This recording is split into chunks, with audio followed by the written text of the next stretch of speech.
It is the weirdest thing, you know, because when you start walking up to the car, you know, it's like, okay, it's my Foxbody, right?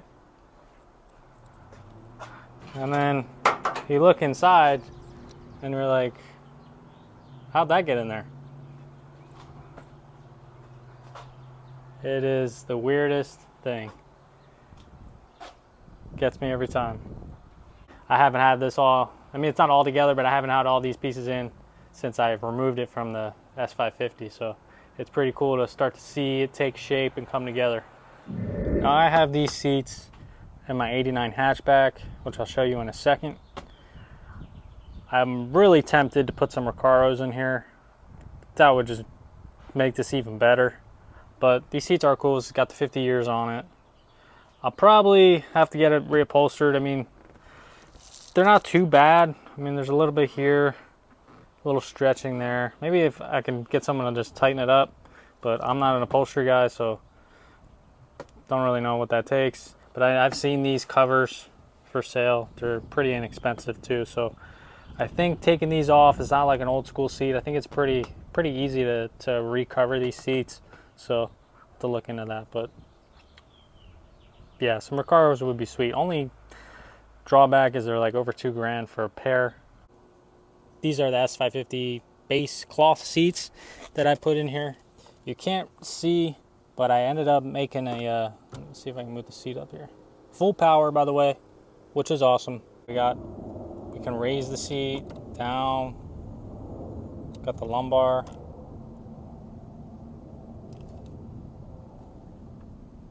Pretty cool. I'll show you how to hook that up as well. But all I pretty much did was I got a piece of square tubing, I guess you could say. I think it was about like an inch tall.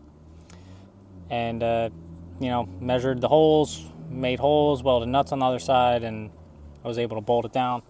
And with the front, so I welded a bracket just to connect these two. These have these big ears that come off the seat and they don't line up with the holes, so I just chopped it and put a bar straight across, and that was it. So also you have to cut into your floor support because this rail hits. Yeah, the only problem with these seats, guys, when you sit in here, you're a little higher up. When you sit in your Foxbody with the stock setup, stock seats, you feel almost like you're sitting on the ground. I'm gonna try to give you, this is like my eye level here, and it's gonna be like almost impossible to tell, but I'm holding the phone pretty much where my eyes are. Now I can kind of see about a quarter of the way down my hood. Now I feel like in a Foxbody, you're kind of like this when you sit in your seat. Let me flip the camera around and I'll show you how close my head is to the ceiling.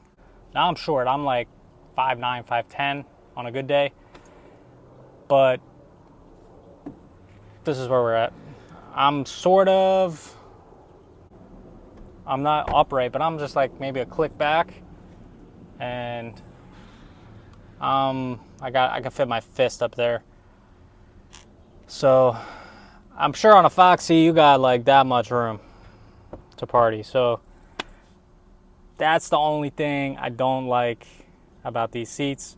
So for the coupe, I'm gonna see if I can get these seats to sit lower. It's nice though, when you get out, you don't freaking cut your leg open, because you know on those Fox seats, man, that thing will mess up your leg. So back to the coupe.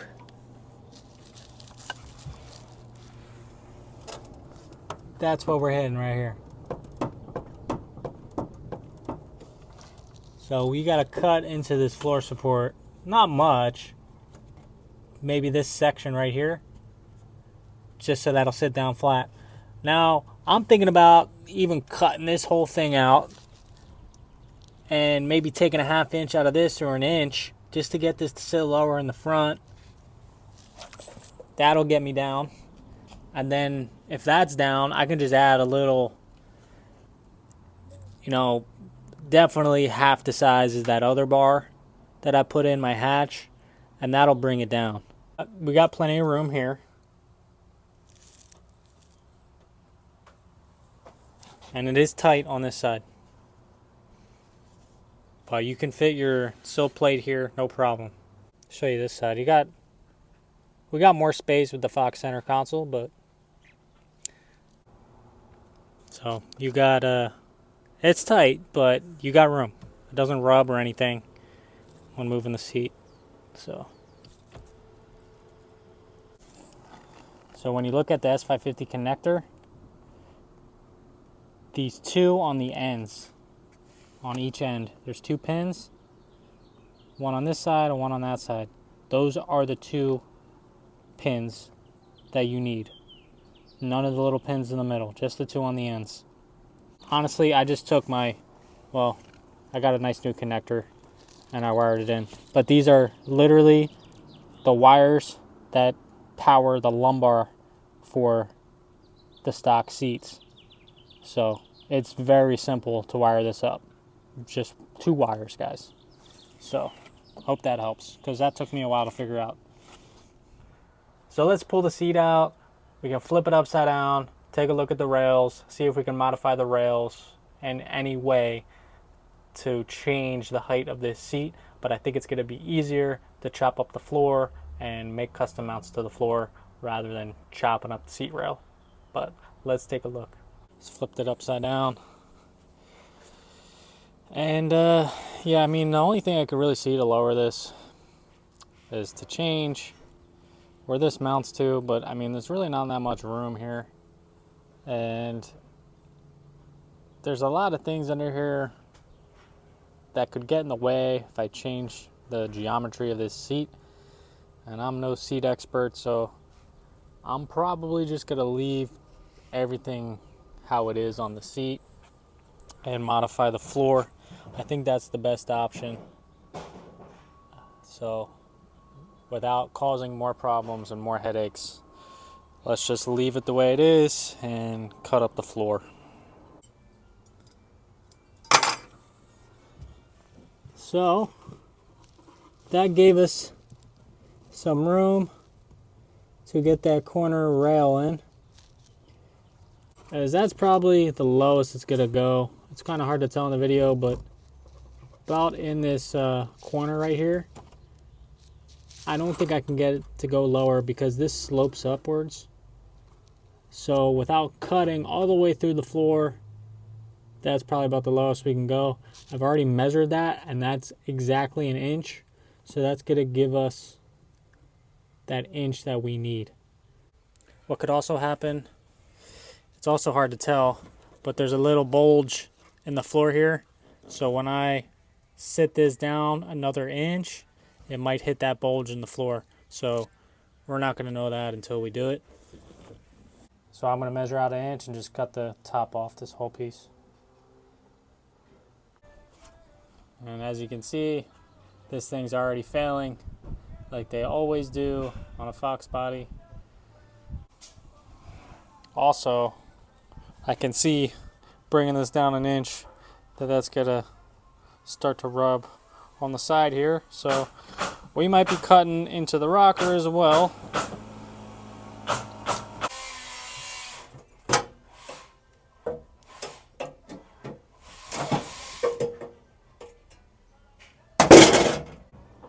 So I just cut off the top. I already marked my line an inch all the way across, so we're going to cut the rest of this off, put this on here on where the lines are, and see if it'll sit lower. Alright guys, so I got the seat back in, and I have it pretty much in the position that I like. Only issue is, come to the front here, we are touching this bulge under the seat on this area on the other side of the track. It's touching the floor, so I'm going to try to massage that a little bit just to get this down a little bit more. I marked my position on my seat because I got it all straight and where it wants to be, but you can see that this is pretty much touching the rocker panel. So we're gonna have to cut maybe ½ inch, ¼ inch out of this.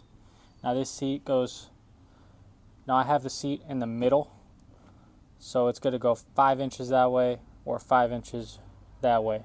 That's the full travel of it. So I'm probably gonna measure 5 inches this way, 5 inches that way, and cut this out so the seat will clear and nothing's rubbing, causing any binding or issues. As far as the back's concerned, there's a little locating stud coming out of the rail, so I'm going to drill a hole for that stud and then make a bolt. I don't know if I'm going to connect these two. I might just make a plate that looks exactly like that bolts to the floor. I'll weld that to the floor and then put a stud through the hole. We can bolt and unbolt the seats. Now as far as the rears, that's a whole nother story. I haven't even looked into it yet. I just threw them bad boys back there to see, but that's an issue, big issue. I mean, you got maybe 5 inches here, 4 or 5 inches. It's like, that's barely enough to even get your leg in here. I mean, that's my arm. My arm fits.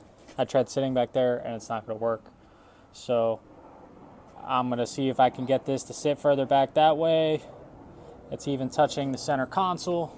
I'll show you on the other side. So center console's touching. I can't even get this to sit down all the way, so the bottom of this seat needs to move back, I don't know, 4 or 5 inches at least. Not sure what I'm going to do there yet. And also, these are sitting a little bit higher than I like. So we got some modifications we got to do to these back seats, but they look pretty cool just sitting back there.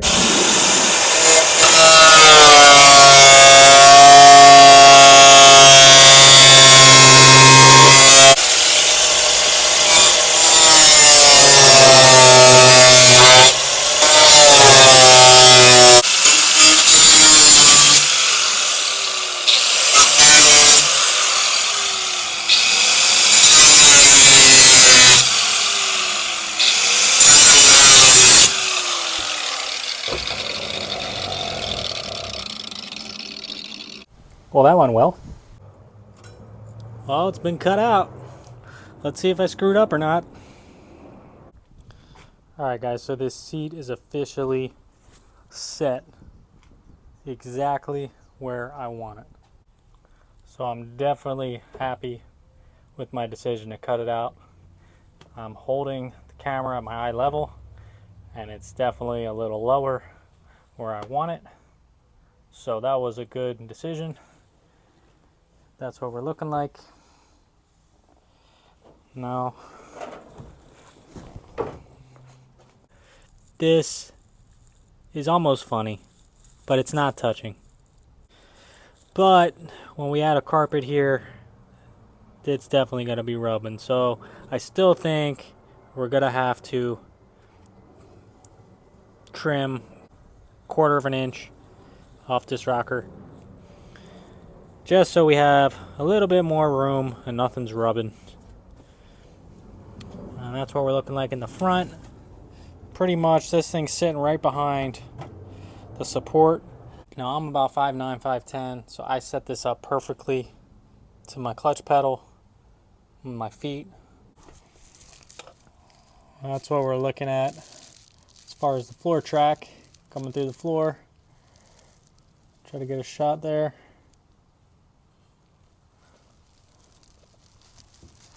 Just poking out the floor. You know, I don't know why they put this bulge here, but on the passenger side it's not there. It's a little more forward. So I'm thinking about just welding this back up, this floor support here, getting that all nice and solid, and then we can go ahead and make something coming off of there to mount these seats up. So that's the plan. Seats back out. I made my marks for the rocker. We're going to cut a ½ inch out of here and about 1 inch down to give us It's just some clearance for that seat. Well, I'll just cut her out there. I'm just gonna take this guy. I was in there like that. I'm just gonna take her and flip her around. So I got it all clamped down here. We're gonna start tacking it this way, keep moving the clamp along, and bring in this edge. Well guys, it couldn't have worked out better. Got plenty of clearance now.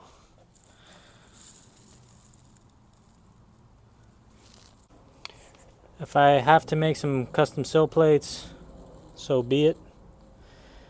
We've gone this far, so let me go grab one, see if it'll fit. So I just pulled out the sill plates, brand new. I don't know if you can see that, but look a little crooked there. Let me spin this one around, you can see it better. Last time I checked, the rocker panel was straight, did not have a curve to it. So that's interesting. I think we'll be okay, guys. Worst case, if I have to trim it, I will. I'm pretty sure they go like that. But the bow kind of fixes itself when you pull on it, so I think it'll be okay when we bolt it down. But if it doesn't work, I'll either trim this or make a custom set of sill plates. Not too worried about that. Well guys, I just went ahead and banged it out. I spent the last 2 days getting this all together.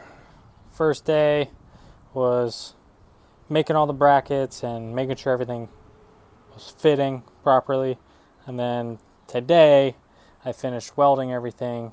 We closed up the hole, and I just have to do a little bit of grinding to make it look a little more pretty, but this is pretty much the final product here. I just wanted to show you before I put the seat in. So I ended up just completely cutting the old seat support out, floor support, whatever you want to call it, because there was really no need for it. These brackets sat right against the back side of it, so I just got rid of the damn thing. There was a wall right here too. I cut that and just hammered it down and then tacked it in the floor because I kind of wanted to keep the material there just for extra support. But this is our hole that we made so the seat track can fit in there. That turned out pretty nice. So another support here. I pretty much just had the seat sitting here. I had pieces of wood shimming it. Everything was level. It was where I wanted it to be. And I pretty much just took some pieces, made some cardboard, and just pieced together a mount from the floor. So it took me a lot of time, very time consuming, but there we go. We got one hole for the dowel and the seat, and another hole for the bolt. Only the back mounts have the dowels in them on the tracks to locate them. The fronts don't have them. So that's it, guys. Let me put the seat in here and I'll show you. I mean, you can see just how far back we kind of just shifted the mount from here to there, and then that's the old back seat holes that I welded up, and that moved all the way back there. So